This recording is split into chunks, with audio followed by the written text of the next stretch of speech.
মক্কা মদিনার যে ফজিলত এটা আমরা দিব ইনশাআল্লাহ। আশা করি মক্কা মদিনার যে ইসলাম কিয়ামত পর্যন্ত থাকবে, সেখানে দাজ্জাল প্রবেশ করতে পারবে না, সেখানে শিরক নাই, বিদআত নাই। ঠিক মক্কা মদিনার মসজিদের মতো এইরকম একটি মসজিদ আমাদের সমাজে প্রতিষ্ঠিত হোক। আল্লাহ রাব্বুল আলামিন সেই তৌফিক দান করুন। সবাই বলুন আমিন। ইন্নাল হামদালিল্লাহ نحمده ونستعينه ونستغفره ونؤمن به ونتوكل عليه ونعوذ بالله من شرور أنفسنا ومن سيئات أعمالنا من يهده الله فلا مضل له ومن يضلل فلا هادي له وأشهد أن لا إله إلا الله وحده لا شريك له ونشهد أن سيدنا محمدا عبده ورسوله أما بعد فإن خير الحديث كتاب الله وخير الهدي هدي محمد صلى الله عليه وسلم وشر الأمور محدثاتها وكل محدثة بدعة وكل بدعة ضلالة وكل ضلالة في النار. أعوذ بالله من الشيطان الرجيم. بسم الله الرحمن الرحيم. وقال تعالى إن أول بيت وضع للناس للذي ببكة مباركا وهدى للعالمين.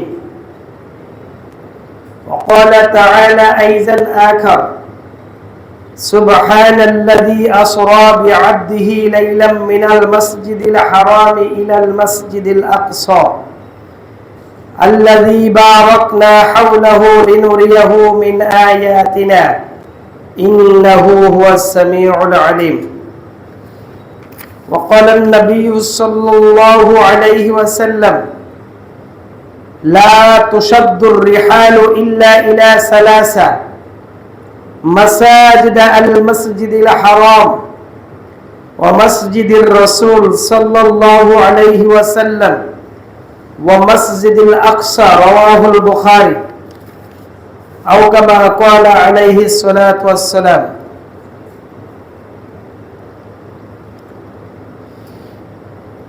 সমস্ত প্রশংসা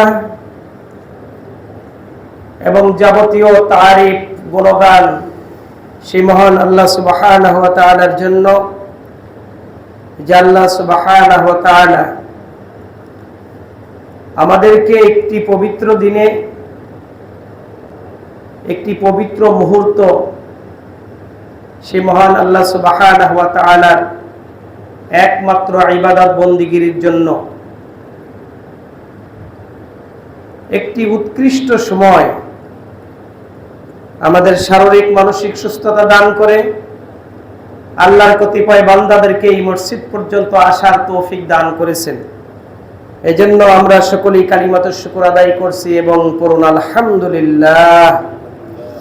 দুরূদ এবং সালাম বর্ষিত হোক প্রিয় নবী মুহাম্মদুর রাসূলুল্লাহ সাল্লাল্লাহু আলাইহি ওয়াসাল্লামের প্রতি। আল্লাহুম্মা সাল্লি আলাইহি আল্লাহুম্মা বারিক আলাইহি। সম্মানিত মুসল্লিয়ানে কিরাম, আমি আপনাদের সামনে আজকে জুমার খুতবায় যেই বিষয়ের উপর আলোচনা পেশ করার মনস্থ করছি, সেই বিষয়টা হলো আল ফাদাইলু ফিল হারামাইন, দুই হারামের মর্যাদা, অর্থাৎ মক্কাতুল মুকাররমা এবং মদিনাতুল মুনাওয়ারা, এই দুই স্থান আল্লাহ রাব্বুল আলামিনের কাছে কত মর্যাদা, তার প্রিয় নবী মুহাম্মদুর রাসূলুল্লাহ সাল্লাল্লাহু আলাইহি সাল্লামের কাছে কি মর্যাদা, পৃথিবীর সমস্ত মুমিন মুমিনাতের কাছে কি মর্যাদা, এই বিষয়ের উপরে আমি সংক্ষিপ্ত কোরআন এবং সহিহ হাদিসের আলোকে কিছু আলোচনা পেশ করব। আমার তৌফিক ইল্লা বিল্লাহ, আলাইহি তাওয়াক্কালতু ওয়া ইলাইহি উনীব। সম্মানিত মুসল্লিয়ানে কেরাম, আমরা জানি পৃথিবীর বুকে সর্বপ্রথম মানুষের ইবাদতের ঘর হলো বাইতুল্লাহ। এই কাবা ঘর হলো মানুষের ইবাদতের জন্য সর্বপ্রথম নির্মিত ঘর। আজকে আমরা এটাকে বলি কাবা, কিন্তু এর নাম কাবা ছিল না, এর নাম ছিল বাক্কা। ইব্রানি ভাষায় এই মক্কাকে বলা হতো কি বলেন? বাক্কা বলা হতো। ঠিক এই বাক্কা নামক শহরে এই কাবা মানুষের ইবাদতের জন্য সর্বপ্রথম নির্মিত হয়। ফেরেশতাগণ আদম এবং হাওয়াকে, তাদের উভয়কে এখানে ইবাদত করার জন্য তারা যে আরাফ নামক স্থানে একত্রিত হলেন। আদম এবং মা হাওয়া আরাফ নামক স্থানে একত্রিত হলে তাদের জন্য ইবাদতের জন্য ফেরেশতারা সর্বপ্রথম যে ঘর নির্মাণ করেন সেটা হলো এই কাবা, এবং এখন এর নাম হয়েছে মক্কা আল মুকাররমা। এই মক্কা আল মুকাররমা এর প্রায় 4000 বছর পর সুলাইমান আলাইহিস সালাতু ওয়াস সালামের মাধ্যমে দ্বিতীয় যে ইবাদতের ঘরটি নির্মাণ হয় জিনদের সাহায্যে, সেটা ছিল বাইতুল আকসা বা বাইতুল মুকাদ্দাস, যেটা ফিলিস্তিনে অবস্থিত। সেই বাইতুল মুকাদ্দাস এটা শুধুমাত্র মুসলমানদেরই পবিত্র ঘর নয়, ইহুদিদের পবিত্র ঘর, খ্রিস্টানদেরও পবিত্র ঘর। মুসলিম, ইহুদি এবং খ্রিস্টানরা সকলেই এই বাইতুল মুকাদ্দাসকে কি পবিত্র মনে করে। সুতরাং আল্লাহ রাব্বুল আলামিনের পক্ষ থেকে মানুষের জন্য সর্বপ্রথম ঘর হইল মক্কা, যেটা কাবা। আজও সেই কাবার চতুর্দিকে তাওয়াফ করছে আল্লাহকে খুশি করার জন্য। কিয়ামত পর্যন্ত এইভাবে কাবার চতুর্দিকে তাওয়াফ হতেই থাকবে, দিন রাত 24 ঘন্টা। এমন একটা মুহূর্ত নাই যে কাবা ঘর তাওয়াফ হয় না। আপনারা যারা হজ করছেন, উমরা করছেন, হয়তো ভাবছিলেন ঠিক আছে, দিনের বেলা তো মানুষের ভিড় ভাট্টা বেশি, রাত 3টার সময় উঠে দেখি একটু সুযোগ পাইলে পাথরটাকে চুমা দিব, কিন্তু না, রাত 2টা 3টায় উঠেও যখন দেখবেন কাবা সম্মুখে হাজির হয়েছেন, হাজার হাজার নয়, অনেক সময় লক্ষ লক্ষ মানুষ তাওয়াফ করছে। এই জন্য আল্লাহ সুবহানাহু ওয়া তাআলা সূরা আল ইমরান 96 নম্বর আয়াতে আল্লাহ রাব্বুল আলামিন বলেন, ইন্না আউওয়ালা বাইতি উদিআ লিন-নাসি লাল্লাযী বিবাক্কা মুবারাকান ওয়া হুদাল লিল আলামিন। যে মানুষের জন্য সর্বপ্রথম যে ঘর নির্মাণ করা হয় সেটা হলো লাল্লাযী বিবাক্কা, বাক্কা নগরীতে অবস্থিত আল মক্কাতুল মুকাররমা, সেই কাবা। তাইলে আজকে যেটাকে আমরা মক্কা বলি, এর পূর্ব নাম কি ছিল? বাক্কা। মুবারাকা, এবং এই বাক্কাকে আল্লাহ রাব্বুল আলামিন কল্যাণময়, বরকতময় করে দিয়েছেন।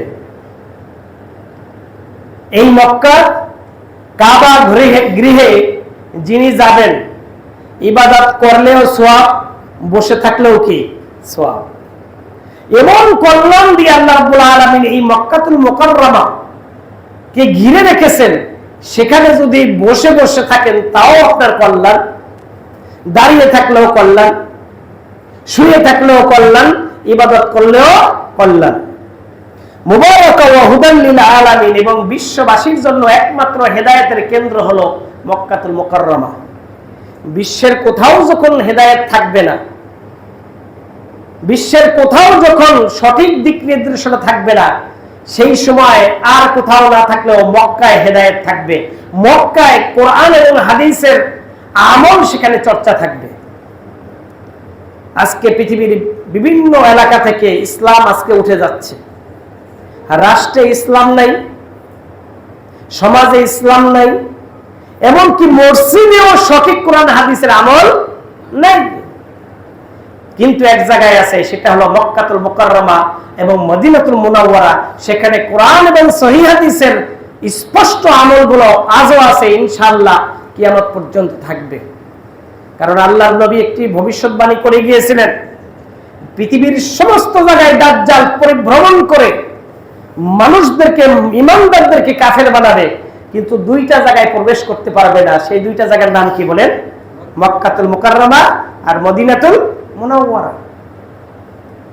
আল্লাহর নবী আরো ভবিষ্যৎবাণী করে গেছেন, পৃথিবী থেকে ইসলাম উঠে যাবে, সর্বশেষ এই মক্কা এবং মদিনায় ইসলাম বাকি থাকবে। সেইভাবে থাকবে যেমন সাপ যেমন গর্ত থেকে বিভিন্ন দিকে চলাচল করে তার শিকার গ্রহণ করে আবার তার গর্তে ফিরে আসে, ইসলাম এই মক্কা মদিনা থেকে বিস্তার লাভ করে আবার সেই মক্কায় ফিরে আসবে। সুতরাং সেই মক্কা এবং মদিনার যে মর্যাদা, এই মর্যাদা আমাদেরকে দিতে হবে। কিন্তু আফসোসের বিষয় হলো এই যে বাঙালিরা মক্কা মদিনার শুধু খেজুরের মর্যাদা দেয়, মক্কা মদিনার জায়নামাজের মর্যাদা দেয়, আর মক্কা মদিনার জমজমের পানির মর্যাদা দেয়। এছাড়া মক্কা মদিনার আমলের কোনো মর্যাদা বাঙালিদের কাছে নাই। এজন্য বাইতুল মুকাদ্দাস, এই কথাটা বলেছিলাম যে ইবাদতের আরেকটি ঘর আছে বাইতুল মুকাদ্দাস। কাবার পরে দ্বিতীয় যে মানুষের জন্য নির্মিত ইবাদতের ঘর, সেটা হলো বাইতুল মুকাদ্দাস। এবং আল্লাহর নবী যখন মক্কা থেকে মদিনায় গেলেন, তখন কিন্তু কাবা ঘরের দিকে ফিরে কিন্তু নামাজ পড়েন নাই। কোন দিকে ফিরে পড়ছেন? বাইতুল মুকাদ্দাস, উল্টা দিকে। কাবার কিন্তু কি উল্টা দিকে। আপনার মসজিদে কুবায় যদি আপনি নামাজ পড়েন, তা আপনার মসজিদে কুবা থেকে কিন্তু দক্ষিণ দিকে ফিরে নামাজ পড়তে হয়। কোন দিকে ফিরে? দক্ষিণ দিকে ফিরে কিন্তু ফিরে নামাজ পড়তে হয়। কিন্তু বাইতুল মুকাদ্দাস কিন্তু কোন দিকে? উত্তর দিকে, তার উল্টা দিকে। এজন্য এর মর্যাদাও মুসলমান, ইহুদি এবং খ্রিস্টানদের কাছে সমমর্যাদা। এজন্য আজকে দেখেন এই যে ইহুদিরা ইসরায়েলে তারা যে বসবাস করতেছে, আপনারা কি মনে করছেন তাদের এই বসবাসের উদ্দেশ্য, তাদের ওই হামাসকে ধ্বংস করার উদ্দেশ্য, তাদেরকে কয়েকটা বম দিয়ে তাদের কি করা? না, এগুলো উদ্দেশ্য না। মূল উদ্দেশ্য হলো ইহুদি ধর্মকে আবার জীবিত করা, ইহুদি ধর্মকে আবার প্রতিষ্ঠা করা। ইহুদিদের দাবি হলো আমাদের নবী সুলাইমান, দাউদ, তারা তাদের নবী দাবি করে। তিনি যেইভাবে এই মসজিদ প্রতিষ্ঠা করেছিলেন, সুতরাং এই মসজিদের একমাত্র হকদার হলাম আমরা ইহুদিরা। এই জন্য তারা মুসলমানদেরকে এই ইসরায়েল ফিলিস্তিন থেকে তারা উৎখাত করার জন্য কত ধরনের ষড়যন্ত্র তারা চাল খেলেছে। শেষ পর্যন্ত ট্রাম্প এটা স্বীকার করেছে, যে ফিলিস্তিনের মুসলমানদেরকে আর ফিলিস্তিনে থাকতে দেওয়া হবে না, তাদেরকে লিবিয়ায় পাঠিয়ে দিবে। তাদেরকে কোথায় পাঠাবে? লিবিয়ায় পাঠিয়ে দিবে, তারা সেখানে শরণার্থী হিসেবে থাকবে। সুতরাং এই ফাঁকে ইহুদিরা টোটাল ফিলিস্তিন এবং ইসরায়েলকে তারা একত্র করে নিব এবং এখানে ইহুদি রাষ্ট্র তারা একেবারে প্রতিষ্ঠা করবে। কিন্তু আল্লাহ রাব্বুল আলামিনের বিধান কিন্তু অন্যরকম। তার পবিত্র কোরআনে স্পষ্ট আছে যে ইহুদিরা কখনোই স্থায়ী কোনো রাষ্ট্র গঠন করতে পারবে না। ইহুদিরা কোনো স্থায়ী রাষ্ট্র গঠন করতে পারবে না। বর্তমান যে ইসরায়েল, এটা কিন্তু ওদের কোনো স্থায়ী রাষ্ট্র না, টালমাটাল, কচু পাতার পানির মতো, যে কোনো সময় উড়ে যেতে পারে। কারণ তার চতুর্দিকে মুসলমান, তার চতুর্দিকে কি মুসলিম রাষ্ট্রগুলো আছে। শুধুমাত্র এই আমেরিকার ওই গ্রিন সিগন্যালের কারণে ইসরায়েলটা টিকে আছে। না, ইসরায়েল এই সমস্ত মুসলিমরা পেশাব করে দিয়ে ইসরায়েল চলে যায়। এই হলো যখন অবস্থা, তখন বাইতুল মুকাদ্দাসের যে মর্যাদা, এই মর্যাদাও আমাদেরকে দিতে হবে। বাইতুল মুকাদ্দাসকে প্রকৃত আল্লাহর ইবাদত হওয়ার জন্য মুসলিমদের হাতেই বাইতুল মুকাদ্দাস নিরাপদ। তার জন্য যদি লড়াই করা লাগে, জিহাদ করা লাগে, তাহলে বাইতুল মুকাদ্দাসকে আবার ইহুদিদের হাত থেকে উদ্ধার করার জন্য প্রয়োজন পড়লে মুসলমানরা বারবার রক্ত দিবে, বারবার জিহাদ করবে। আমরা রাজি আছি না? ইনশাআল্লাহ, ইনশাআল্লাহ রাজি আছি। আল্লাহ সুবহানাহু ওয়া তাআলা পবিত্র কোরআনের সূরা বনী ইসরাঈল 1 নম্বর আয়াতে বলেন, সুবহানাল্লাযী আসরা বিআবদিহি লাইলাম মিনাল মাসজিদিল হারাম ইলাল মাসজিদিল আকসা আল্লাযী বারাকনা হাওলাহু লিনুরিয়াহু মিন আয়াতিনা ইন্নাহু হুয়াস সামিউল আলীম। পবিত্র সেই সত্তা যিনি তার বান্দা মুহাম্মদ সাল্লাল্লাহু আলাইহি সাল্লামকে রাতের কিছু সময় মসজিদে হারাম থেকে মসজিদে আকসা পর্যন্ত ভ্রমণ করাইলেন। এই যে মসজিদে হারাম থেকে মসজিদ আকসা পর্যন্ত ভ্রমণ, এটাকে বলা হয় ইসরা বলা হয়। এটাকে কি বলে? ইসরা বলা হয়। আল্লাযী বারাকনা হাওলাহু, এই দুই মসজিদে রয়েছে বরকত, এই দুই মসজিদে রয়েছে কল্যাণ। এই মসজিদে সালাত আদায় করলে তাদের কল্যাণ কি? হাদিস থেকে ইনশাআল্লাহ আমি আলোচনা করব।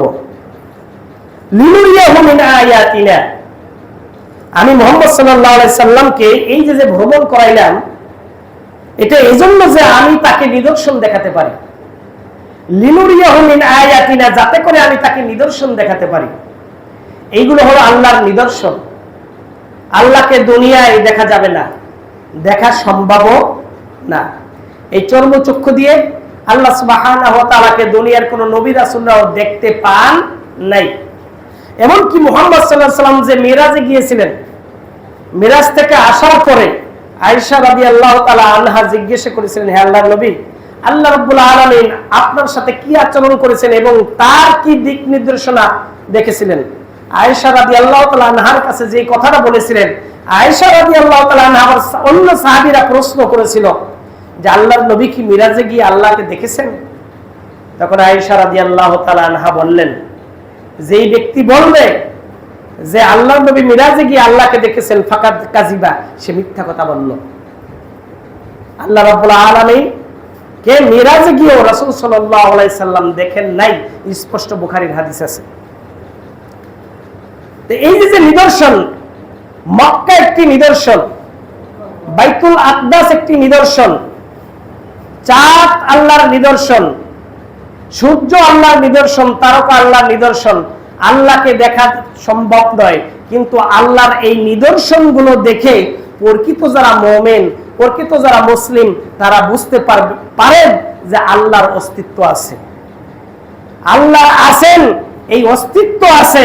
এটা যারা প্রকৃত মুমিন তারা বুঝতে পারে। সুতরাং এগুলো হলো আল্লাহর নিদর্শন। ইন্নাহু হুয়াস সামিউল আলীম, নিশ্চয় আল্লাহ তাআলা সর্বশ্রোতা এবং সর্বজ্ঞানী। আমি ইতিপূর্বে বলেছিলাম যে হিজরতের পরে রাসূল সাল্লাল্লাহু আলাইহি সাল্লাম 17 মাস পর্যন্ত তিনি বাইতুল মুকাদ্দাসের দিকে ফিরে কি করছেন? নামাজ আদায় করছেন, সালাত আদায় করছেন। 17 মাস পরে আসরের সালাত আদায় করছিলেন ওই যে মসজিদে কুবা, যেটা কিবলাতাইন, মসজিদে কিবলাতাইন বলে। তিনি আসরের সালাত আদায়ের 2 রাকাত যখন আদায় করলেন, তিনি দাঁড়িয়ে 2 রাকাতের পর 3য় রাকাত যখন দাঁড়িয়ে তিনি সূরা ফাতিহা পাঠ করছিলেন, ঠিক এই সময়ে আল্লাহ রাব্বুল আলামিন তার কাছে ওহী নাযিল করলেন, ফাওয়াল্লি ওয়াজহাকা শাতরাল মাসজিদিল হারাম, হে নবী আপনি আপনার মুখমণ্ডলকে মসজিদে হারামের দিকে ফিরান। আল্লাহর নবী নামাজের ভিতরেই বাইতুল মুকাদ্দাসের দিক থেকে বাইতুল হারামের দিকে কি করলেন? মুখ ফিরিয়ে নিলেন। সাহাবারা যারা তারা ছিল তারাও কি করলো? ঘুরে গেল। এই খবর রটনা হয়ে গেল বিভিন্ন জায়গায়। এক সাহাবী বলে দিলেন যে আল্লাহ রাব্বুল আলামিন আমাদের উপর অনুকম্পা করেছেন, অনুগ্রহ করেছেন যে আমরা আজকে থেকে বাইতুল্লাহর দিকে ফিরে কি করব? আমরা সালাত আদায় করব। তো এই কথাটাই আল্লাহ সুবহানাহু ওয়া তাআলা সূরা বাকারার 144 নম্বর আয়াতে বলেছেন, ক্বাদ নারা তাকাল্লুবা ওয়াজহাকা ফিস সামাই, হে নবী আমি লক্ষ্য করেছি আপনি বারবার আসমানের দিকে তাকান। আসমানের দিকে কেন তাকান? যে আসমানওয়ালা অর্থাৎ আল্লাহ তাআলা আপনার উপর কোনো আয়াত নাজিল করে কিনা কাবার দিকে মুখ করার জন্য। আমি লক্ষ্য করলাম যে আপনি বারবার আসমানের দিকে তাকান। ফালানুওয়াল্লিয়ান্নাকা কিবলাতান তারদাহা, সুতরাং আপনি পছন্দ করেন যে কিবলাটা মক্কার দিকে হোক। আপনার পছন্দ অনুযায়ী আমি আয়াত নাজিল করে দিলাম কি, ফাওয়াল্লি ওয়াজহাকা শাতরাল মাসজিদিল হারাম, আপনি আপনার মুখমণ্ডল মসজিদে হারামের দিকে ফিরান। বলেন সুবহানাল্লাহ। ওয়া হাইসুমা কুনতুম ফাওয়াল্লি উজুহাকুম শাতরাহু, শুধু আপনিই আজকে থেকে ফিরাবেন না, পৃথিবীর যেখানে আনাসে কানাসে, পৃথিবীর যে কোনো প্রান্তে যখন এই ইমানদাররা মুসলিমরা ইবাদত করবে, সালাত আদায় করবে, তারা কোন দিকে ফিরে? কিবলার দিকে ফিরে তারা সালাত আদায় করবে, পৃথিবীর যে কোনো জায়গায় হোক। ওয়া হাইসুমা কুনতুম ফাওয়াল্লু উজুহাকুম শাতরাহু, তারা যেন তাদের মুখমণ্ডলকে কিবলার দিকেই ফিরিয়ে নেয়। নূহ আলাইহিস সালামের প্লাবনের পর প্রায় 3000 বছর পর ইব্রাহিম আলাইহিস সালাম এবং ইসমাঈল আলাইহিস সালাম, এই পিতা পুত্র, তারা নূহ আলাইহিস সালামের সময় কাবার যে স্থান সেটাকে উদ্ধার করলেন। ফেরেশতারাই বলে দিয়েছেন, সেখান থেকে উদ্ধার করে ইব্রাহিম আলাইহিস সালাম এক একটা করে পাথর তিনি গেঁথে দিচ্ছেন, আর তার তদীয় পুত্র ইসমাঈল আলাইহিস সালাম তিনি একটা করে পাথর এনে দিচ্ছেন। এবং যখন তার পাথর উঠানোটা তার হাত থেকে উপরের দিকে চলে গেল, এখন আর হাতে কি পাচ্ছেন না, আর অগ্রসর হতে পাচ্ছেন না, তখন একটা পাথরের উপর পাড়া দিয়ে তিনি আস্তে আস্তে করে সে কাবা ঘরটা অনেক উঁচু করলেন। এবং তিনি দীর্ঘদিন এই পাথরটার উপর পাড়া দিতে দিতে পাথর উপর একটা ছাপ পড়ে যায়, এবং ইব্রাহিম আলাইহিস সালামের সেই পাথরের পায়ের যে ছাপ আজও পর্যন্ত কোথায় আছে? কাবার পাশেই রুকনে ইয়ামিনে সেখানে আছে, যেটাকে কি বলা হয়? মাকামে ইব্রাহিম। মাকামে ইব্রাহিম মুসাল্লা, এবং মাকামে ইব্রাহিম সেইখানে গিয়ে আল্লাহর নবী সাল্লাল্লাহু আলাইহি সাল্লাম যখনই 7টা তাওয়াফ করতেন, মাকামে ইব্রাহিমের পিছনে গিয়ে কি করতেন? সেখানে 2 রাকাত সালাত আদায় করতেন। এটা একটা সুন্নতি আমল, এবং এর অনেক ফজিলত আছে, এই ব্যাপারে আরেকদিন আলোচনা করব। তাহলে ইব্রাহিম এবং ইসমাঈল আলাইহিস সালাম তারা এই কাবাঘর নির্মাণ করার পরে তারা দোয়া করলেন আল্লাহর কাছে। সূরা বাকারার 126 নম্বর আয়াতে ইব্রাহিমের সেই দোয়াটা উল্লেখ করা হয়েছে। وَإِذْ قَالَ إِبْرَاهِيمُ رَبِّ اجْعَلْ هَذَا بَلَدًا آمِنًا وَارْزُقْ أَهْلَهُ مِنَ الثَّمَرَاتِ وَإِذْ قَالَ إِبْرَاهِيمُ, স্মরণ করো সেই সময়ের কথা, নবীকে বলতেছেন স্মরণ করো সেই সময়ের কথা যখন ইব্রাহিম তার রবকে বলল, রব্বি জাআল হাযা বালাদান আমিনা, হে আমার রব, আপনি এই নগরীকে নিরাপত্তা দান করুন। যেই নগরীতে আমার সন্তান ইসমাইল, বিবি হাজেরা বসবাস করছে, আপনি এই নগরীকে কি করুন? নিরাপত্তা দান করুন। যাবতীয় বালা মুসিবত ইত্যাদি থেকে আপনি কি করুন? এই নগরীকে নিরাপত্তা দান করুন। আর আপনার কাছে আরেকটা আরজি, ওয়ারযুক আহলাহু মিনাস সামারাত, ফল ফলাদি রিজিকের ব্যবস্থা এই নগরীতে আপনি করে দেন। কারণ ওখানে ফল ফলাদি কিভাবে হয়? পাথরের জমি আর হলো বালির জমি, এখানে কোনো ঘাস হইয়া জন্মাই তারা না বেশি দিন, সূর্যের তাপে সব পুড়ে শেষ হয়ে যায়, সব পুড়ে শেষ হয়ে যায়। সুতরাং আপনি কি করুন? এই মক্কা নগরীকে আপনি ফল ফলাদি শস্য শ্যামল দিয়ে আপনি ভরপুর করে দেন। আল্লাহ রাব্বুল আলামিন ইব্রাহিম আলাইহিস সালামের এই দোয়া কবুল করছে কি করে নাই বলেন? কবুল করছেন। মক্কা এবং মদিনা, এই হারামাইন, এটা পৃথিবীর যে কোনো এলাকার চাইতে, যে কোনো শহরের চাইতে নিরাপদ। এটা বিশ্বের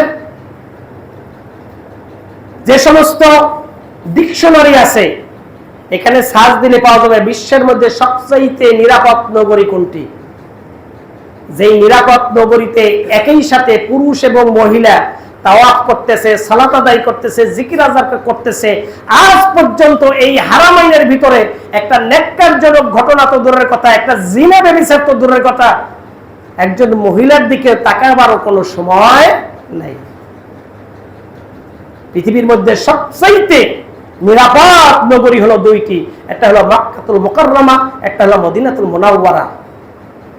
আজকে আমেরিকা বলেন, সেখানে বহুত সোলজার ইত্যাদি র‍্যাব ট্যাপ আবিজাবি, কিন্তু এই আমেরিকার প্রত্যেকটা শহরে এমন বিশৃঙ্খল, মাঝে মাঝে ইউটিউবে দেখি যে উপরে তাদের চাকচিক, ভিতরে তাদের কি সদরঘাট, একটা কথা আছে না, উপরে ফিটফাট ভিতরে সদরঘাট, বাহিরে দিয়ে চাকচিক, কিন্তু ওই বাহির জগতের চাইতে নিচের তাদের একটা জগৎ আছে, অন্ধকার জগৎ।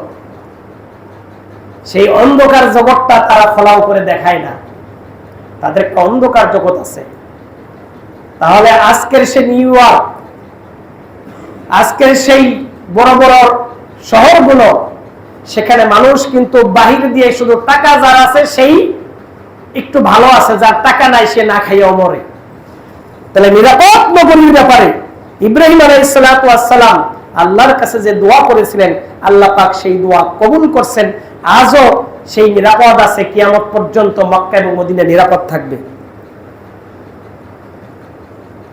এজন্য মক্কার ওই কুরাইশদেরকে বলা হয়েছিল, এই ঘরের রবের তোমরা ইবাদত করো। মক্কার ভিতর এবং বাহিরে সহ 360টা মূর্তি ছিল, তারা আল্লাহকে ভুলে গিয়েছিল। তারা আল্লাহকে কিন্তু বিশ্বাস করত, কিন্তু বলল যে আল্লাহ একা এতগুলো কাজ কিভাবে করে। সুতরাং আল্লাহর সহযোগী হিসেবে একটা দুইটা করতে করতে করতে করতে সর্বশেষ কয়টা মূর্তি বানায়? 360টা মূর্তি, এক একটা মূর্তির এক একটা কাজ। তারা মনে মনে দাবি করেছে এটাই, যে এইগুলো আসলে আল্লাহরই কাজ। এই মূর্তিগুলো মাধ্যমে কি করত? তারা আল্লাহর ইবাদত করত। সরাসরি আল্লাহর ইবাদত বলছে যে এটা সম্ভব না। আল্লাহর ইবাদত করতে হলে কি করতে হবে? একজন মাধ্যম লাগে। আমাদের দেশের বর্তমানে অনেক পীর আছে, যারা মরিদদেরকে কি বলে, সবক কি দেয় জানেন? আল্লাহর কাছে তুমি সরাসরি তোমার গুনাহ মাফ চাইতে পারবা না, তোমার একজন কি করা লাগবে? পীর ধরাই লাগবে। পীর না ধরলে জান্নাতে যাওয়া যাবে না। এই ধরনের ভোকাস কথাবার্তা বলে কিছু মূর্খ জাহেল লোকদেরকে তাদের টাকা পয়সা পকেটে নেওয়ার জন্য এই ধরনের আপনার জেহালাতপূর্ণ তারা কথা বলে। যেই কথাগুলো আরবের ওই কাফের মুশরিকরা বলতো, একই কথা বর্তমানের এক শ্রেণীর পীররা তাদের মুরিদদেরকে বলে, কি বলে না? সুতরাং আল্লাহ রাব্বুল আলামিন আয়াত নাজিল করে দিলেন যে, হে কুরাইশরা, তোমরা যদি চাও যে তোমাদের এই মাঝে মাঝে দুর্ভিক্ষ আসে, তোমাদের মাঝে মাঝে পেরেশানি আসে, বিভিন্ন দেশের সোলজাররা এসে তোমাদেরকে ক্ষতিগ্রস্ত করে, তোমাদেরকে উপর চাপিয়ে দেয় তাদের আইন কানুন, এগুলো থেকে যদি মুক্তি পেতে চাও তাহলে কি করবে? ফালিয়াবুদু রাব্ব হাযাল বাইত, তোমরা এই ঘরের রবের ইবাদত করো। এই ঘরের যিনি রব তার ইবাদত করো। আমরা কি কাবার ইবাদত করি? কখনোই না। কাবার যদি আমরা ইবাদত করি, কারণ হলো কাবার উপরেও তো মানুষ যায়, ঠিক কিনা? যখন কাবার গিলাফ লাগায় তখন ওই দেশের যত আপনার ঊর্ধ্বতন কর্মকর্তা, কাবার মক্কা মদিনার হারামাইনের ইমামগণ, খতিবগণ এবং যারা রাষ্ট্রের যারা প্রধান, তারাও আসে কি করে? কাবার গিলাফ ধরে তারা রাখে। কাবার গিলাফ তারা ছাদের উপরে ওঠে। তাইলে মক্কাকে কাবার যদি আমরা ইবাদত করতাম, তাহলে কাবার কি উপরে দাঁড়াইতাম? আজ পর্যন্ত কোন হিন্দুরা দেখছেন যে মূর্তির উপরে দাঁড়াইয়া তার ইবাদত করে? কখনোই না। সুতরাং আমরা কাবা ঘরের ইবাদত করি না, ইবাদত করি কার? বলেন, কাবা ঘরের মালিক যে তিনি। কুরাইশদেরকে একই কথা বললেন, ফালিয়াবুদু রাব্ব হাযাল বাইত, তোমরা এই ঘরের রবের ইবাদত করো। আল্লাযী আত'আমাহুম মিন জু', যদি সঠিকভাবে এই ঘরের রবের ইবাদত করতে পারো তাহলে তোমাদেরকে ক্ষুধার সময় খাবার দিবেন।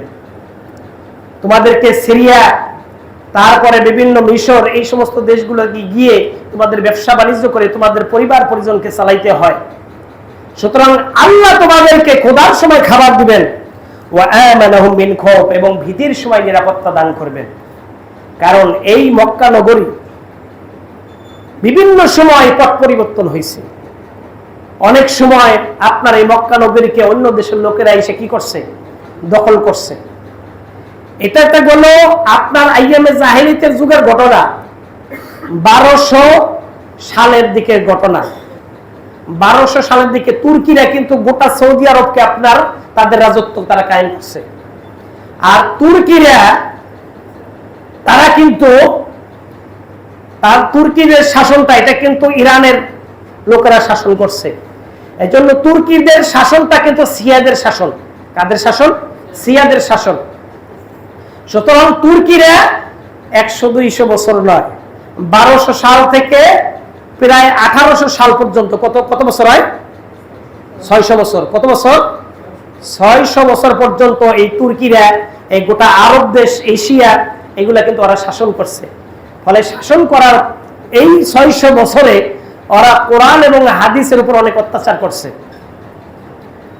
এমন কিছু কাজ করছে যেগুলো পরবর্তীতে যখন আব্দুল্লাহ ইবনে ওয়াহাব নজদি যখন আন্দোলন করেন তখন তাকে অনেক বেগ পেতে হয়েছে। এই তুর্কিদের যে বেদাতি কর্মকাণ্ড এবং তারা যে শিরকি কর্মকাণ্ড করছে, এখনো যে এই রাসূল সাল্লাল্লাহু আলাইহি সাল্লামের কবরের উপরে যে গম্বুজ, নীল গম্বুজ, এটা কিন্তু আগে ছিল না। এটা তুর্কিদের শাসন আমলে, দ্বিতীয় মুরাদের আমলে এটা করছে তারা। কারণ অতিভক্তি চোরের লক্ষণ। অতিভক্তি কি? চোরের লক্ষণ। তারা ওই যে বিভিন্ন হজের সময় এসে তারা কিন্তু নিয়ম হলো যে হজের সময় এসে ইমামতি সেই করে যিনি রাষ্ট্রপ্রধান হয়। এখন তো সব উল্টাপাল্টা হয়ে গেছে গা। যিনি রাষ্ট্রপ্রধান তিনি কি করবেন? ওই হজের যে আপনার যে খুতবা দিবেন তিনি দিবেন। তাহলে আপনার এই তুর্কিরা রাসূল সাল্লাল্লাহু আলাইহি সাল্লামের কবরের উপরে এই গম্বুজ করছেন। আল্লাহ রসুলের কবরের চতুর্দিকে কি করছিল? ওই যে লোহা দিয়ে আপনার গ্রিল দিছিল। তখন কি করত? আপনার এই যে মানুষকে এই একটা ধারণা দেওয়া হতো যে তোমাদের যত সুতা আছে, কাইতুম আছে, তেনা আছে, এইগুলা তোমার মনের একটা ভিউ, অর্থাৎ তুমি মনের বাসনা পূরণ করার জন্য রাসূলের কবরে যদি এই সুতা, তেনা, কাইতুম বাঁধো তাহলে তোমার মনের আশা পূরণ হবে। এই ধরনের একটা মন মানসিকতা তৈরি হয়ে গেল। তখন রাসূলের এই কবরের চতুর্দিকে তেনায় ভরে গেছে, কাইতুমে ভরে গেছে, এমনকি মদিনায় তাবিজ পর্যন্ত বিক্রি হয়েছে। ঠিক সেই তুর্কিদের আমলেই 4টা মাযহাবের 4 জন ইমামের নেতৃত্বে জামাত হইতো। এই তুর্কিদের শাসন আমলে হানাফি, শাফি, হাম্বলি, মালিকি। কারণ এই 4 যে মাযহাবের একটা দ্বন্দ্ব আছে পৃথিবীতে, এটা আছে, একটা বিতর্ক আছে। খোদ এই মক্কাতে এই 4 ইমামের পিছনে যারা এই মাযহাব গ্রহণ করত, 4 ইমামের পিছনে আলাদা আলাদা সময় তারা নামাজ আদায় করত। 1968 সাল থেকে 86 সালের মধ্যে যখন এই আন্দোলন শুরু হয়, তখন এই আব্দুল্লাহ ইবনে ওয়াহাব নজদি, তার যে চাচা বা খালু, তিনি ছিলেন রাষ্ট্রপ্রধান। এবং আব্দুল্লাহ ইবনে ওয়াহাব নজদি কোরআন এবং সহিহ হাদিসের আলোকে যখন তার আন্দোলন শুরু করলেন, তখন এই রাজা যারা বাদশা ছিল তাদের মাথা খুলে গেল। হাই হাই, আমরা কি করছি? আমরা তো রাসূলের সুন্নাত থেকে আমরা দূরে সরে গেছি। এই তাদের যখন টনক নড়ল, তখন তারা এই মক্কা এবং মদিনাকে যাবতীয় শিরক এবং বেদাত মুক্ত করার জন্য এই একদিন রাতে হঠাৎ করে সেনাবাহিনীর মাধ্যমে আপনার এই 4টা মুসল্লি, অর্থাৎ 4টা যে মেহরাব, 4টা মেহরাব ভেঙে ফেললো। ভেঙে ফেলে একজন ইমামের নেতৃত্বে আপনার সেই সে চালু হলো, আজও পর্যন্ত চলতেছে, কিয়ামত পর্যন্ত ইনশাআল্লাহ থাকবে। আল্লাহ কবুল করুন, সবাই বলুন আমিন। বাকি ছিল মক্কা মদিনায় 20 রাকাত সালাত, দীর্ঘদিন পারে না। এটা কিন্তু তুর্কিদের আমলেই হয়েছে। এই 20 রাকাত যে তারাবির সালাতটা, এটা কাদের আমল হয়েছে? এই তুর্কিদের আমলে হয়েছে। পরবর্তীতে আলহামদুলিল্লাহ যে করোনায়, কারণ হসত না খাইলে বুদ্ধি পারে না, একটা কথা আছে না? এই করোনার মধ্যে মাশাআল্লাহ যখন 10 রাকাত ধরলো, এই যে চলতেছে এই ট্রেন কিয়ামত পর্যন্ত থাকবে ইনশাআল্লাহ। সুতরাং কবরকে গম্বুজ বানাইতে যেখানে রাসূল নিষেধ করছেন, সেইখানে রাসূলের কবরের উপর গম্বুজ কিভাবে থাকে? এটা যখন মাথা খেললো, ইনশাআল্লাহ রাসূলের কবরকেও যাবতীয় শিরক এবং বেদাত মুক্ত করবে খুব অচিরেই। তো ধৈর্য ধারণ করতে হবে। এইগুলো দেখার পরে আমাদের দেশে যারা গরম সুন্নি আছে না, মিলাদের পর মিষ্টি খাওয়া আছে না, এইগুলোর মাথা তো নষ্ট। হাই হাই করছে কি, ওহাবিরা তো সব সৌদি আরব দখল করে ফেলছে, করছেটা কি? আমাকে তো সব এতদিন যে তেনা বানতাম, এতদিন যে মনোকামনা করার জন্য সেই কবরে যাইয়া কত কিছু করতাম, মারি আনতাম, ভুজ দেয়, এইগুলা করতাম, সেগুলো সব বন্ধ করে দিল, ওদের মাথা নষ্ট। সুতরাং এই ঘরে রবের ইবাদত করার ব্যাপারে কারো কুরাইশদেরকেও বলছিল, কিন্তু এই ঘরের উপরে বিভিন্ন সময় অত্যাচার আসছে। আল্লাহ রাব্বুল আলামিন আবার সঠিক কোরআন এবং হাদিসের আলোকে আবার এই দুই হারামাইনকে আল্লাহ পাক নিরাপদ রাখছেন। কারণ এই নিরাপদের জন্য ইব্রাহিম আলাইহিস সালাম দোয়া করছেন না? বিভিন্ন সময় এখান থেকে কি হয়, ঝামেলা হয়, আবার আল্লাহ পাক আবার নিরাপদ করে দেন। এজন্য এই মদিনা, এখান থেকে এখন আর শিরক আর বিদআত নাই। এই মদিনার পূর্ব নাম ছিল ইয়াসরিব। মদিনার তো এখন নাম মদিনাতুল মুনাওয়ারা, কিন্তু এর পূর্ব নাম কি ছিল? ইয়াসরিব। আল্লাহর নবী যখন হিজরত করলেন তার আগে নাম ছিল কি? ইয়াসরিব। তিনি হিজরত করার পরে যখন মদিনায় আসলেন তখন এর নাম দিল মদিনাতুল মুনাওয়ারা বা মদিনাতুল নববী বা মদিনাতুর রাসূল ইত্যাদি তারা নাম দিল। সুতরাং আল্লাহর নবী হিজরতের 11 বছরে, নবুয়তের 11 বছরে তিনি হিজরত করলেন, মক্কা থেকে মদিনায় তিনি চলে গেলেন। এবং সেখানে যাওয়ার পথে যে ঘটনাগুলো ঘটছে এই ঘটনাগুলো আপনারা জানেন। আরবের কাফের মুশরিকরা তারা বিভিন্নভাবে রাসূলকে অপমান অপদস্থ, শেষ পর্যন্ত হত্যা করার জন্য তারা চেষ্টা করলেন। আল্লাহর নবী সাল্লাল্লাহু আলাইহি সাল্লাম তিনি শাহওয়াতুল ওযু বলে বাণী নিক্ষেপ করলে কাফেরদের মধ্যে থেকেই তিনি চলে গেলেন মদিনায়। এবং মদিনায় এসে তিনি সেখানে উম্মাহ গঠন করলেন এবং মদিনায় তিনি মসজিদ কায়েম করলেন। আল্লাহ রাসূল মদিনায় গিয়ে কিন্তু আগে মাদ্রাসা করে নাই, আগে কি করছে? মসজিদ।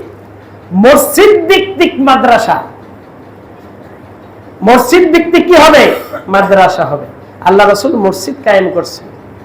মসজিদের যারা মুসল্লি তাদের ঈমান এবং আমল যদি সহিহ হয়, ইনশাআল্লাহ এই মুসল্লিদের মাধ্যমেই আপনার সমাজে বড় মাদ্রাসা তৈরি হয়ে যাবে ইনশাআল্লাহ।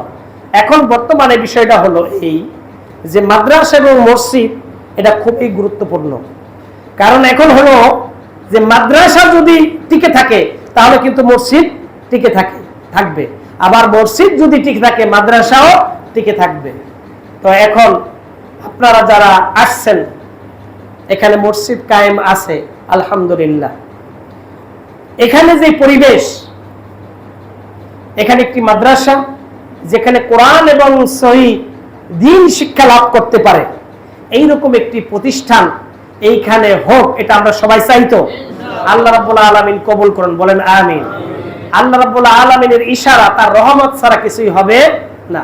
তার কাছে দোয়া করতে হবে, তাহাজ্জুদ পরে তার কাছে দোয়া করতে হবে যে কোনো সময়, হে আল্লাহ এইখানে কোরআন এবং সহিহ দ্বীন শিক্ষার একটা ব্যবস্থা আপনি কায়েম করুন। সবাই বলুন আমিন। এই মক্কা এবং মদিনার মর্যাদা আল্লাহর কাছে, তার রাসূলগণের কাছে, ঈমানদারদের কাছে সবচেয়ে বেশি প্রিয়। সহিহুল বুখারী 1189 নম্বর হাদিস, আবু হুরায়রা রাদিয়াল্লাহু তাআলা আনহু থেকে বর্ণিত হাদিস। রাসূল সাল্লাল্লাহু আলাইহি ওয়াসাল্লাম বলেছেন, লা তুশাদ্দুর রিহালু ইল্লা ইলা সালাসা, যে তোমরা তিনটা জায়গায় ইবাদতের নিয়ত ছাড়া অন্য কোথাও ভ্রমণ করতে পারবে না। তোমরা তিনটা মসজিদ পৃথিবীতে এমন আছে যেই জায়গায় শুধুমাত্র ইবাদতের জন্য তোমরা ভ্রমণ করতে পারো, যেতে পারো। এছাড়া অন্য কোন জায়গায় ইবাদতের জন্য তোমরা তোমাদের বাহন বাঁধতে পারবে না। রিহাল মানে হলো বাহন, অর্থাৎ তোমরা যাত্রা করতে পারবে না, তোমরা সফর করতে পারবে না।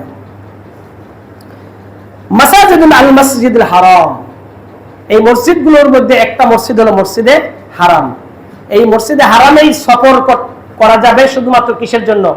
নামাজ, জিকির, আজগার, ইবাদতের জন্য। একমাত্র আল্লাহকে সন্তুষ্ট করার জন্য, ইবাদতের জন্য মসজিদুল হারাম। ও মসজিদের রাসূল, রাসূলের মসজিদ। ও মসজিদুল আকসা আর বাইতুল মুকাদ্দাস। কয়টা মসজিদের কথা বললাম? তিনটা মসজিদ। এই তিনটা মসজিদেই একমাত্র ইবাদতের জন্য আপনার বাহন, আপনার সফর, আপনার যাত্রা এটা করতে পারবেন। এছাড়া পৃথিবীর কোথাও ইবাদতের নিয়তে যাওয়া যাবে না। বলবেন তাহলে তো আমরা বিভিন্ন জায়গায় অনেক সময় সফরে যাই, ভ্রমণ করি, ওই সুন্দরবনে যাই, কুয়াকাটায় যাই, এইগুলো কোনো ইবাদতের নিয়তে না। এগুলো কি না, কোনো ইবাদতের নিয়তে না। এটা হলো আল্লাহ রাব্বুল আলামিন পৃথিবীতে যে বৈচিত্র্য যে নিদর্শন রেখেছেন, এই নিদর্শন দেখবেন আর আল্লাহ রাব্বুল আলামিনের অস্তিত্ব স্বীকার করবেন। এটা কোনো ইবাদত না, এটা কি না, কোনো ইবাদত না। এখন আমাদের দেশের বহু লোক ইবাদতের নিয়তে শাহজালালের মাজারে যায় কি যায় না বলেন? কয় ছেলে হইছে, 5 মেয়ের পর ছেলে হইছে, তাই নিয়ত করছি খালি ছেলে, এক ছেলে মারা গেল আর আরেক ছেলে হইছে, ছেলেটারে চুলকা মামু শাহজালালের মাজারে গিয়ে, এটা ইবাদতের মধ্যে গণ্য হবে। কি হবে? তবে এটা হবে শিরিক। এটা কি হবে? শিরিক। এটা আল্লাহর ইবাদত তো হবে না, এটা হবে শয়তানের ইবাদত। কার ইবাদত? শয়তানের ইবাদত। আমাদের দেশে যারা রাজনীতি করে, বিশেষ করে বড় দুইটা দল আছে, নাম নিলাম না, আপনারা জানতে পারেন। এই বড় দুইটা দলের যারা নেতারা যখনই ভোট আহে, যখনই নির্বাচন আহে, তখন তাদের নির্বাচনের প্রচারণা শুরু করে কোথায় গিয়ে বলেন তো? শাহজালালের মাজারে গিয়ে। নাউযুবিল্লাহি মিন যালিক। একটা দলের প্রধানরা যখন এইভাবে শিরিক করে, সেই দলের কর্মী আপনি আমি কিভাবে হতে পারি বলেন? আপনার আমার নেতা যদি শিরিক করে, সেই নেতার পিছনে হাঁটলে তাহলে ওর কিছু গুণগান, ওর কিছু উজরত আমি পাম না? অবশ্যই পাবো। সাবধান, আপনাদেরকে বলি সাবধান। নেতার পিছনে হাঁটবেন, এই নেতা কে হবে এটাও কোরআন এবং হাদিসে বলে দেওয়া হয়েছে। প্রত্যেক কর্মী তার কাল হাসরের ময়দানে তার নেতার সাথে উঠবে। কোরআনের আয়াত আছে স্পষ্ট, প্রত্যেক কর্মী, প্রত্যেক ব্যক্তি তার ইমামের সাথে কাল হাসরের ময়দানে উঠবে। আপনার আমার ইমাম যিনি হবেন, যিনি নেতা হবেন, সেটা রাজনৈতিক হোক আর ধর্মীয় হোক, যেই ক্ষেত্রেই হোক, এই নেতা নির্বাচনের ক্ষেত্রে আপনার আমার সঠিক ধারণা থাকতে হবে। রাজনীতি করা নিষেধ না। অনেক সময় রাজনীতি, রাষ্ট্রনীতি এইগুলা জানাও ফরজ। আমাদের মূল সমস্যা হলো আমরা যারা ধর্ম নিয়ে আছি আমরা রাজনীতি বুঝি না, আর যারা রাজনীতি করে তারা ধর্ম বোঝে না। ফলে কি হয়? একটা কন্ট্রাডিক্ট শুরু হয়ে যায়।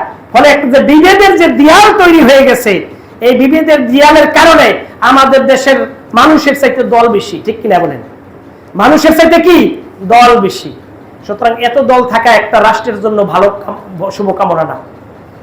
গণতান্ত্রিক দেশ, কিন্তু এত দল, সঠিক দল কোনটা এটা নির্ণয় করাটাই কঠিন। সুতরাং ওই কাজ করা যাবে না। শাহজালালের মাজারে গিয়ে আপনার লাউ দেওয়া, কদু দেওয়া ইবাদতের নিয়তে, এটা সম্পূর্ণ শিরিক এবং হারাম। এই কাজগুলো করা যাবে না। তাহলে 3টা মসজিদ আছে, যেই মসজিদেই শুধুমাত্র ইবাদত করলে আল্লাহ রাব্বুল আলামিন সওয়াবকে এমন দেওয়া দিবেন।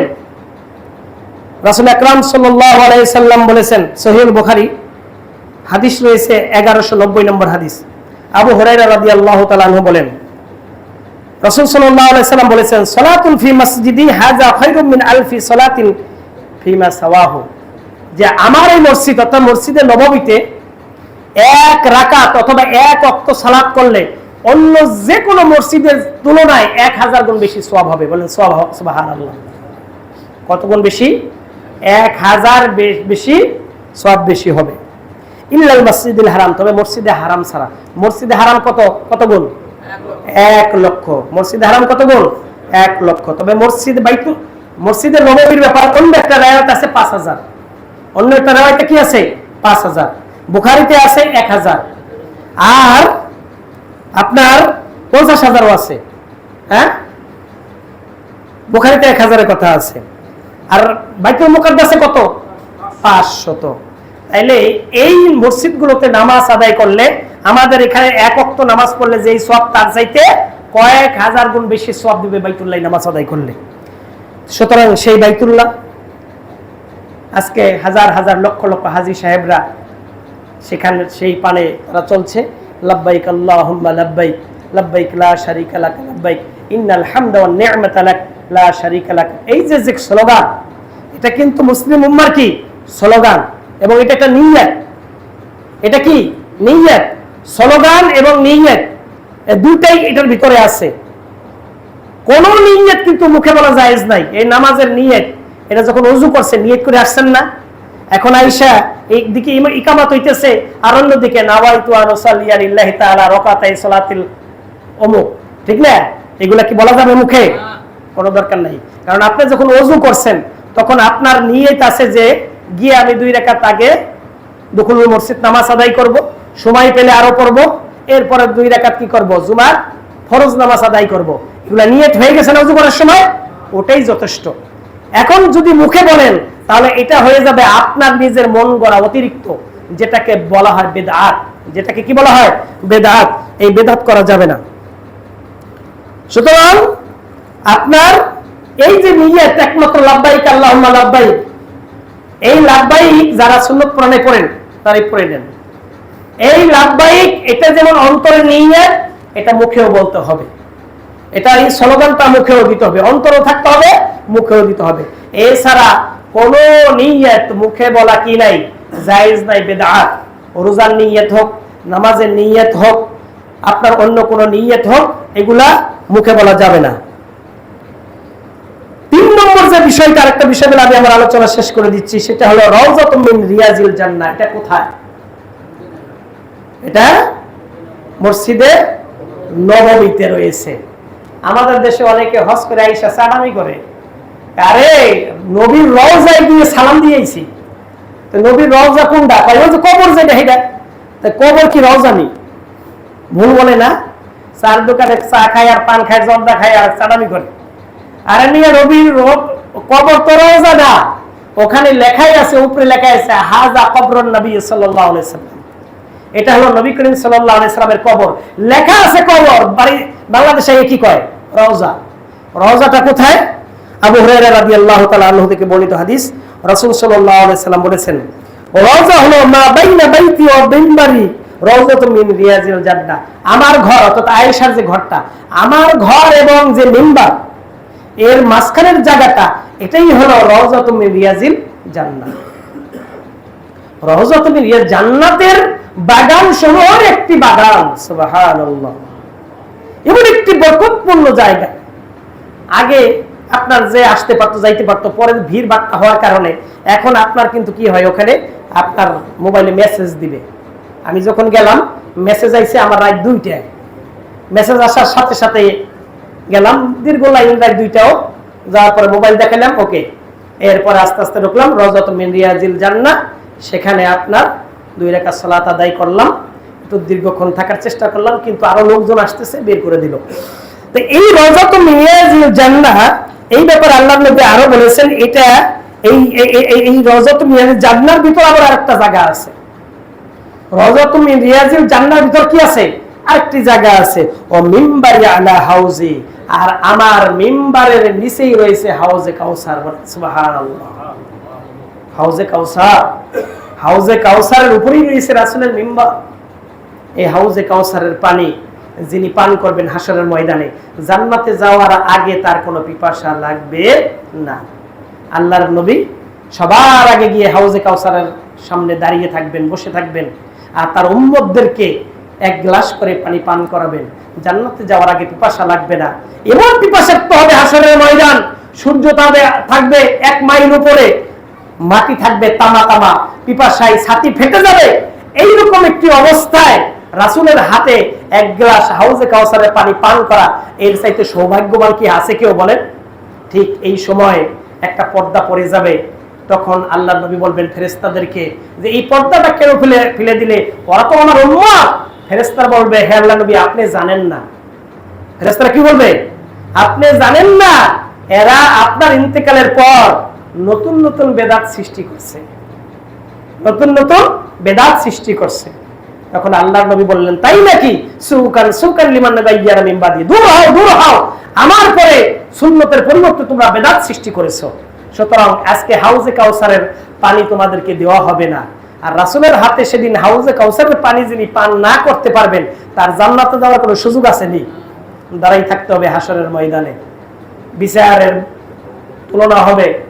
আর ইম্মা তাউদ্দুন আলফা সানাতিন 50 আলফা সানাতিন ইম্মা তাউদ্দুন, তোমরা যে 50,000 বছর গুনাহ না করো দুনিয়ায়, হাসরের ময়দান হবে একদিন। সুবহানাল্লাহ, হাসরের ময়দান হবে একদিন। আর আমাদের এই দুনিয়ার হলো 50,000 বছর, 50,000 বছর।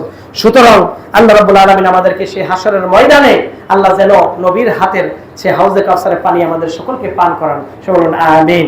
আল্লাহ রাব্বুল আলামিন মক্কা মদিনার যে ফজিলতের কথা বললাম, সেই মক্কা মদিনার আমল কোরআন এবং সহিহ হাদিসের সাথে মিলে যায়। কিন্তু আফসোসের বিষয় হলো আমরা বাঙালিরাই মক্কা মদিনাকে মর্যাদা দিতে পারলাম না। সেখানে শুধু যাই, খাওয়া দাওয়া করি, জমজমের পানি আনি, যাই নামাজ আর খেজুর আইনে দেশে সালামি করি, কিন্তু সেই দেশের যে আমল কোরআন এবং হাদিস মোতাবেক হয় সেই ব্যাপারে আমরা কোনো খেয়াল করি না। বরং যে সমস্ত হাজিরা যায় তাদের যারা লিডার অর্থাৎ যারা মুআল্লিম তারা শিখাই দেয় যে সব কিছু করবা, কিন্তু ওই দেশে যে কিছু কাজ করে এইগুলা তোমরা করবা না। কি কাজ করে? হাজিরা জিজ্ঞেস করে কি কাজ করে, কয় সেখানে আমিন জোরে কয় খবরদার এটা করবা না। সেখানে কিন্তু হাত এখানে বাঁধে, খবরদার এখানে বাঁধবা না।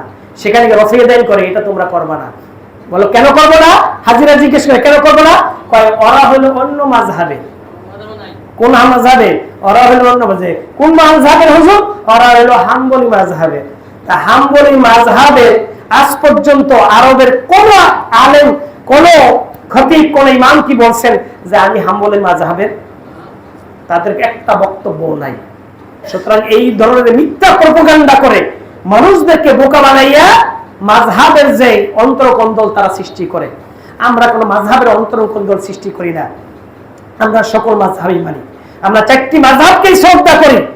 ইমাম আবু হানিফা রাহিমাহুল্লাহ, ইমাম শাফি, ইমাম আহমদ ইবনে হাম্বল, ইমাম মালিক রাহিমাহুল্লাহ সহ আরো যত ইমামগণ আছে সকলকেই আমরা শ্রদ্ধা করি। সকলেরই মতামত কোরআন হাদিসের সাথে মিলে গেলে আমাদের নিতে কোনো অসুবিধা নাই। সুতরাং মাযহাব নিয়ে দ্বন্দ্ব তারাই করে যারা এক পেশে, যারা একটা মাযহাবের উপর দাবি করে আর হাদিসগুলোকে তারা বাতিল করে। নাউযুবিল্লাহি মিন যালিক। সুতরাং আর কিছু কথা ছিল, সেই কথাগুলো আজকে আর বলা সম্ভব না। মক্কা মদিনার যে ফজিলত এটা আমরা দিব ইনশাআল্লাহ। আশা করি মক্কা মদিনার যে ইসলাম কিয়ামত পর্যন্ত থাকবে, সেখানে দাজ্জাল প্রবেশ করতে পারবে না, সেখানে শিরক নাই, বেদাত নাই। ঠিক মক্কা মদিনার মসজিদের মতো এইরকম একটি মসজিদ আমাদের সমাজে প্রতিষ্ঠিত হোক। আল্লাহ রাব্বুল আলামিন সেই তৌফিক দান করুন। সবাই বলুন আমিন। আকুলু কওলি হাযা আস্তাগফিরুহু ইন্নাহু হুয়াল গাফুরুর রহিম। কেউ যদি সুন্নাত না পড়ে থাকেন পড়তে পারেন।